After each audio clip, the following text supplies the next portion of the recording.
নমস্কাৰ সকলোকে মোৰ অন্য এটা ভিডিঅ'লৈ আপোনাক সকলোকে জনাইছো স্বাগতম মই যদি দিব্যজ ত্ৰিপুৰা আপোনালোকে চাই আছে ডিবি ষ্টাডি পইণ্ট আজিৰ ভিডিঅ'টোত আমি আসাম পুলিচ ৰিটেন এক্সামৰ বাবে কিমান ইম্পৰ্টেণ্ট কুৱেশ্যন লৈ আহিছো আশা কৰোঁ আপোনালোকে ভিডিঅ'টো শেষলৈকে চাব আৰু যদি ভিডিঅ' চাই ভাল লাগে এটা লাইক কৰি দিব আৰু আপোনালোকৰ বন্ধু বান্ধৱীসকলৰ সৈতে শ্বেয়াৰ কৰি দিব আৰু যদি তেওঁলোকে আমাৰ চেনেলটো ছাবস্ক্ৰাইব কৰা নাই ছাবস্ক্ৰাইব কৰি দিব গতিকে এটা বেছি দেৰি নকৰি আজিৰ এই ভিডিঅ'টো আৰম্ভ কৰিছো আজিৰ এই ভিডিঅ'টোত আমাক প্ৰথমটো কুৱেশ্যন দিছে গুৱাহাটী নেহেৰু ষ্টেডিয়াম কিমান চনত প্ৰতিষ্ঠা কৰা হৈছিল গুৱাহাটী নেহেৰু ষ্টেডিয়াম কিমান চনত প্ৰতিষ্ঠা কৰা হৈছিল আমাক সুধিছে ইয়াত আমাৰ চাৰিটা অপচনৰ ভিতৰত ৰাইট এনসাৰটো হ'ব অপচন বি বিটো ৰাইট এনসাৰ হ'ব 1962 চনত গুৱাহাটী নেহেৰু ষ্টেডিয়াম 1962 চনত প্ৰতিষ্ঠা কৰা হৈছিল এতিয়া আহিছো আমি 2 নম্বৰ কুৱেশ্যনটোলৈ 2 নম্বৰ কুৱেশ্যনটোত আমাক সুধিছে যে অসমৰ সাংস্কৃতিক ৰাজধানী বুলি কোনখন জিলাক কোৱা হয় অসমৰ সাংস্কৃতিক ৰাজধানী বুলি কোনখন জিলাক কোৱা হয় আমাক সুধিছে ইয়াত আমাৰ চাৰিটা অপচন দিছে এই অপচন চাৰিটাৰ ভিতৰত ৰাইট এনসাৰটো হ'ব অপচন বি বিটো ৰাইট এনসাৰ হ'ব যোৰহাট অসমৰ সাংস্কৃতিক ৰাজধানী বুলি যোৰহাট জিলাক কোৱা হয় এতিয়া আহিছো আমি 3 নম্বৰ কুৱেশ্যনলৈ 3 নম্বৰ কুৱেশ্যনটোত আমাক সুধিছে যে আহোমসকলৰ বিবাহ পদ্ধতিটোক কি বুলি জনা যায় আহোমসকলৰ বিবাহ পদ্ধতিটোক কি বুলি জনা যায় আমাক সুধিছে ইয়াত আমাৰ চাৰিটা অপচনৰ ভিতৰত ৰাইট এনসাৰ কোনটো হ'ব ৰাইট এনসাৰটো হ'ব অপচন এ চকলং আহোমসকলৰ বিবাহ পদ্ধতিটোক চকলং বুলি জনা যায় এতিয়া আহিছো আমি তাৰ পিছৰটো কুৱেশ্যনলৈ তাৰ পিছৰটো কুৱেশ্যন আমাক সুধিছে যে নৰনাৰায়ণৰ ভায়েকজনৰ নাম কি আছিল নৰনাৰায়ণৰ ভায়েকজনৰ নাম কি আছিল আমাক সুধিছে ইয়াত আমাৰ চাৰিটা অপচন দিছে এই অপচন চাৰিটাৰ ভিতৰত ৰাইট এনসাৰ কোনটো হ'ব ৰাইট এনসাৰটো হ'ব অপচন বি চিলাৰায় নৰনাৰায়ণৰ ভায়েকজনৰ নাম আছিল চিলাৰায় এতিয়া আহিছো আমি তাৰ পিছৰটো কুৱেশ্যনলৈ তাৰ পিছৰটো কুৱেশ্যন আমাক সুধিছে যে মাধৱ কন্দলীৰ পৃষ্ঠপোষক ৰজাজনৰ নাম কি আছিল মাধৱ কন্দলীৰ পৃষ্ঠপোষক ৰজাজনৰ নাম কি আছিল আমাক সুধিছে ইয়াত আমাৰ চাৰিটা অপচনৰ ভিতৰত ৰাইট এনসাৰটো হ'ব অপচন বি বিটো ৰাইট এনসাৰ হ'ব মহামাণিক্য মাধৱ কন্দলীৰ পৃষ্ঠপোষক ৰজাজনৰ নাম কি আছিল মহামাণিক্য এতিয়া আহিছো আমি তাৰ পিছৰটো কুৱেশ্যনলৈ তাৰ পিছৰটো কুৱেশ্যন আমাক সুধিছে যে অসমৰ প্ৰথম গুৰুদ্বাৰ ক'ত প্ৰতিষ্ঠা কৰা হৈছিল অসমৰ প্ৰথম গুৰুদ্বাৰ ক'ত প্ৰতিষ্ঠা কৰা হৈছিল আমাক সুধিছে ইয়াত আমাৰ চাৰিটা অপচনৰ ভিতৰত ৰাইট এনসাৰটো হ'ব অপচন এ এইটো ৰাইট এনসাৰ হ'ব ধুবুৰী অসমৰ প্ৰথম গুৰুদ্বাৰ ক'ত প্ৰতিষ্ঠা কৰা হৈছিল ধুবুৰীত প্ৰতিষ্ঠা কৰা হৈছিল এতিয়া আহিছো আমি তাৰ পিছৰটো কুৱেশ্যনলৈ তাৰ পিছৰটো কুৱেশ্যন আমাক সুধিছে যে হনুমান চালিচা কোনে ৰচনা কৰিছিল হনুমান চালিচা কোনে ৰচনা কৰিছিল আমাক সুধিছে এটা আমাৰ চাৰিটা অপচন দিছে এই অপচন চাৰিটাৰ ভিতৰত ৰাইট এনসাৰটো হ'ব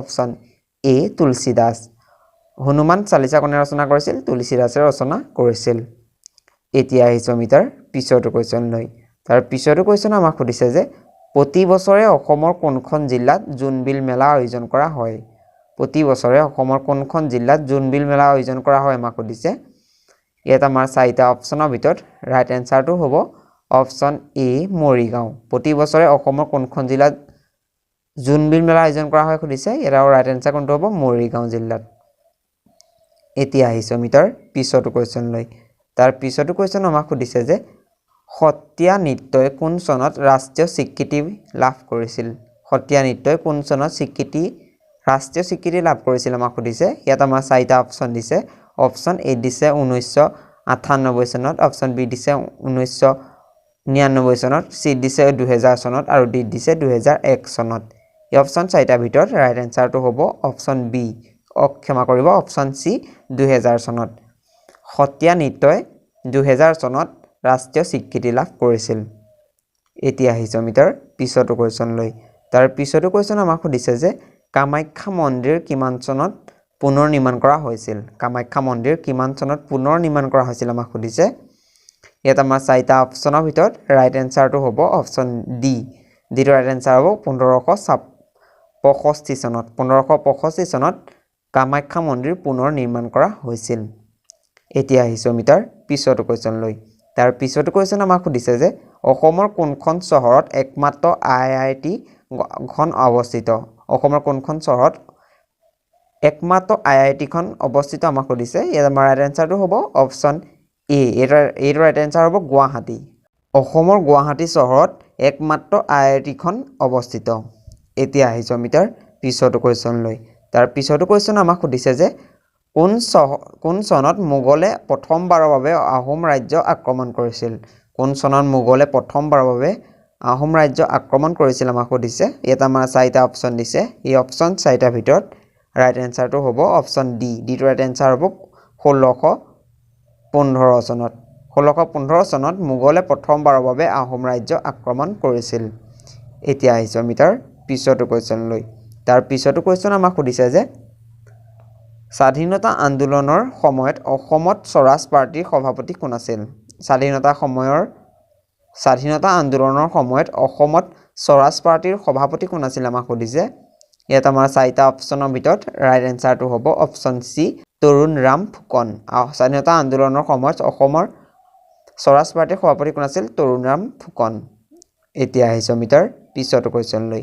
তাৰ পিছতো কুৱেশ্যন আমাক সুধিছে যে অসমত কাঁহৰ কাৰখানা থকা ঠাইখনৰ নাম কি? অসমত কাঁহৰ কাৰখানা থকা ঠাইখনৰ নাম কি আমাক সুধিছে। ইয়াত আমাৰ 4টা অপশ্যন দিছে। এই 4টা অপশ্যনৰ ভিতৰত ৰাইট এনচাৰটো হ'ব অপশ্যন চি সৰ্থেবাৰী। অসমৰ কাঁহৰ কাৰখানা থকা ঠাইখনৰ নাম হৈছে সৰ্থেবাৰী। এতিয়া আহিছোঁ আমি তাৰ পিছতো কুৱেশ্যনলৈ।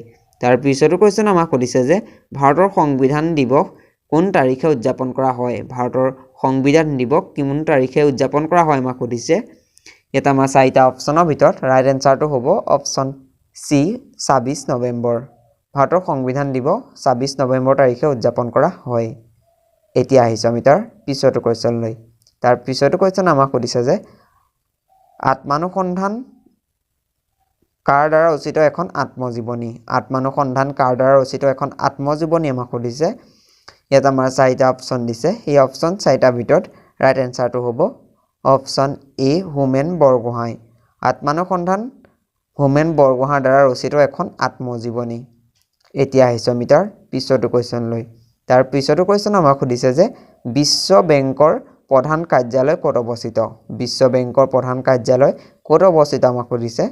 ইয়াত আমাৰ 4টা অপশ্যন দিছে। এই অপশ্যন 4টাৰ ভিতৰত ৰাইট এনচাৰটো হ'ব option D Washington DC।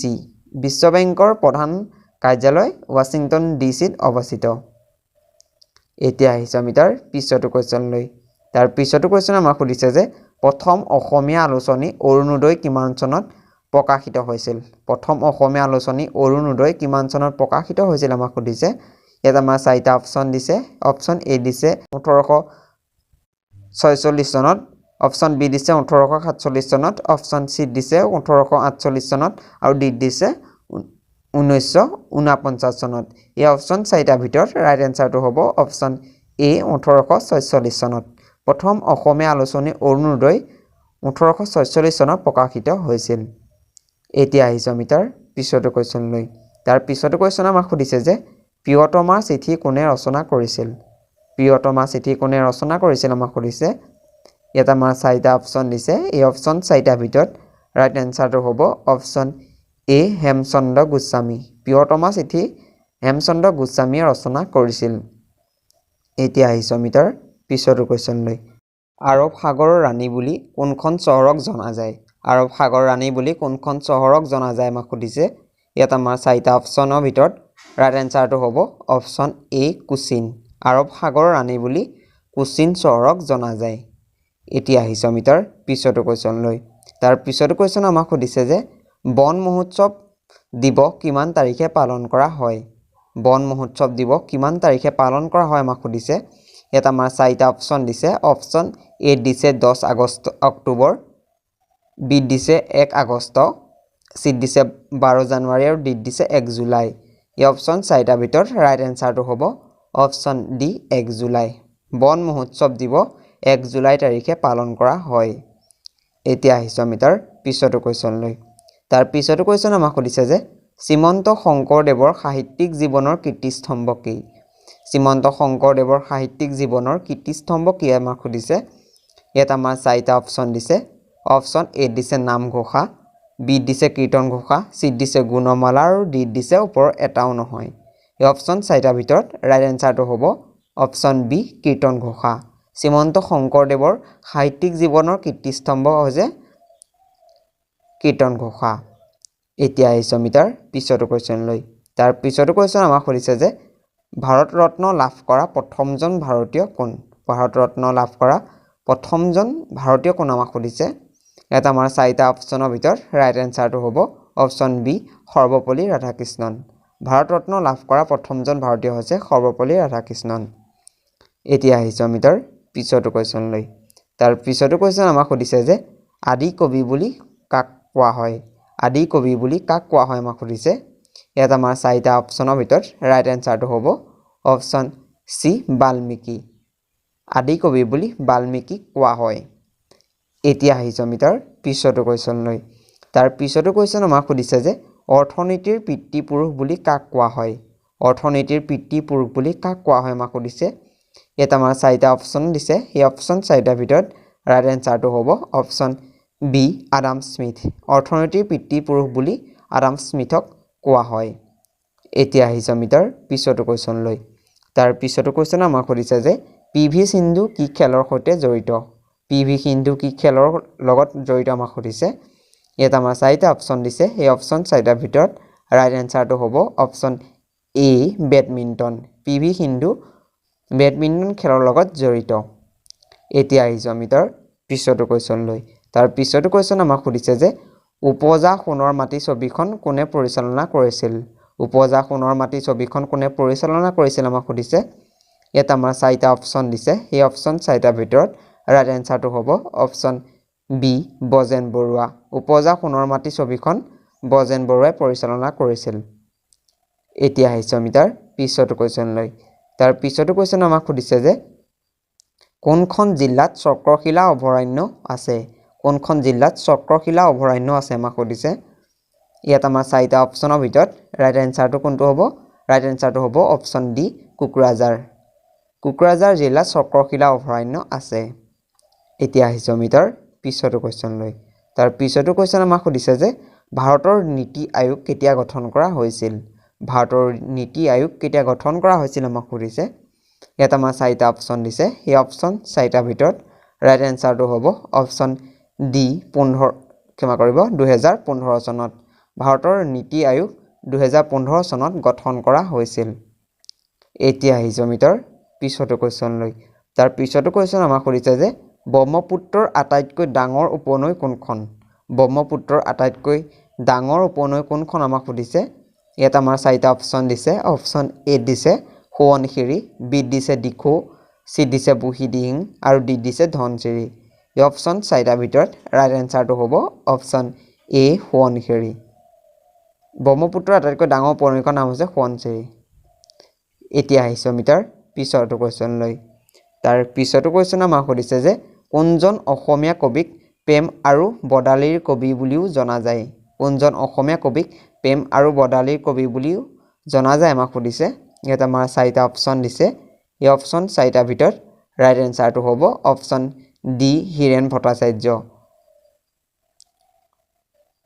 Hiren ভট্টাচাৰ্যক প্ৰেম আৰু বদালিৰ কবি বুলিও জনা যায় এতিয়া আহিছোঁ আমি তাৰ পিছৰটো কুৱেশ্যনলৈ তাৰ পিছৰটো কুৱেশ্যন আমাক সুধিছে যে পৃথিৱীৰ উচ্চতম জলপ্ৰপাত কোনটো পৃথিৱীৰ উচ্চতম জলপ্ৰপাত কোনটো আমাক সুধিছে ইয়াত আমাৰ চাৰিটা অপশ্যন দিছে এই অপশ্যন চাৰিটাৰ ভিতৰত ৰাইট এনসাৰটো হ'ব অপশ্যন বি এঞ্জেল পৃথিৱীৰ উচ্চতম জলপ্ৰপাত কোনটো বুলি সুধিলে উত্তৰটো হ'ব এঞ্জেল এতিয়া আহিছোঁ আমি তাৰ পিছৰটো কুৱেশ্যনলৈ তাৰ পিছৰটো কুৱেশ্যন আমাক সুধিছে যে তলৰ কোনজন ৰজাক ল'ৰা ৰজা নামেৰে জনা যায় তলৰ কোনজন ৰজাক ল'ৰা ৰজা নামেৰে জনা যায় আমাক সুধিছে ইয়াত আমাৰ চাৰিটা অপশ্যন দিছে এই অপশ্যন চাৰিটাৰ ভিতৰত ৰাইট এনসাৰটো হ'ব অপশ্যন বি চুলিকফা ল'ৰা ৰজা নামেৰে চুলিকফাক জনা যায় এতিয়া আহিছোঁ আমি তাৰ পিছৰটো কুৱেশ্যনলৈ তাৰ পিছৰটো কুৱেশ্যন আমাক সুধিছে যে BTADৰ মুখ্য কাৰ্যালয় ক'ত আছে BTADৰ মুখ্য কাৰ্যালয় ক'ত আছে আমাক সুধিছে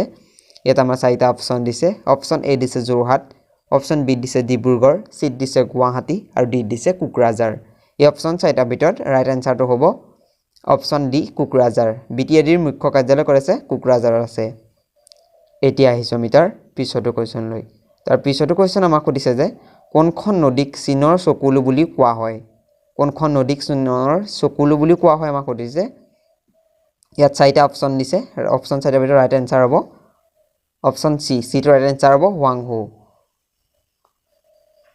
চীনৰ চকুলো বুলি হুৱাংহো নদীক কোৱা হয় এতিয়া আহিছো আজি আমাৰ এই ভিডিঅ'টোকে শেষৰটো কোৱেশ্চন লৈ এই কোৱেশ্চনটো আপোনালোকৰ বাবে ৰখা হৈছে ইয়াৰ কোনটো শুদ্ধ উত্তৰ হয় আপোনালোকে কমেন্টত জনাব ইয়াৰ শুদ্ধ উত্তৰটো মই নেক্সট ভিডিঅ'ত জনাই দিম গতিকে প্ৰশ্নটো কি সুধিছে যে তাজমহল কোনখন চহৰত অৱস্থিত তাজমহল কোনখন চহৰত অৱস্থিত আমাক সুধিছে ইয়াত আমাৰ 4টা অপশ্যন দিছে অপশ্যন এ দিছে আগ্ৰা বি দিছে মুম্বাই সি দিছে দিল্লী আৰু ডি দিছে ওপৰৰ এটাও নহয় এই অপশ্যন 4টাৰ ভিতৰত কোনটো শুদ্ধ হয় আপোনালোকে কমেন্টত জনাব আৰু ইয়াৰ শুদ্ধ উত্তৰটো মই নেক্সট ভিডিঅ'ত জনাই দিম গতিকে এতিয়া আহিছো যোৱা ভিডিঅ'ত আপোনালোকৰ এটা প্ৰশ্ন ৰাখিছিলোঁ তাত মই কৈছিলোঁ যে ইয়াৰ শুদ্ধ উত্তৰ মই নেক্সট ভিডিঅ'ত জনাই দিম গতিকে প্ৰশ্নটো কি সুধিছিল যে আইন অমান্য আন্দোলন কেতিয়া আৰম্ভ হৈছিল আইন অমান্য আন্দোলন কেতিয়া আৰম্ভ হৈছিল আমাক সুধিছে তাৰ অপশ্যন এ দিছিল 1920 চনত অপশ্যন বি দিছিল 1930 চনত অপশ্যন সি দিছিল 1935 চনত আৰু ডি দিছিল 1942 চনত এই অপশ্যন 4টাৰ ভিতৰত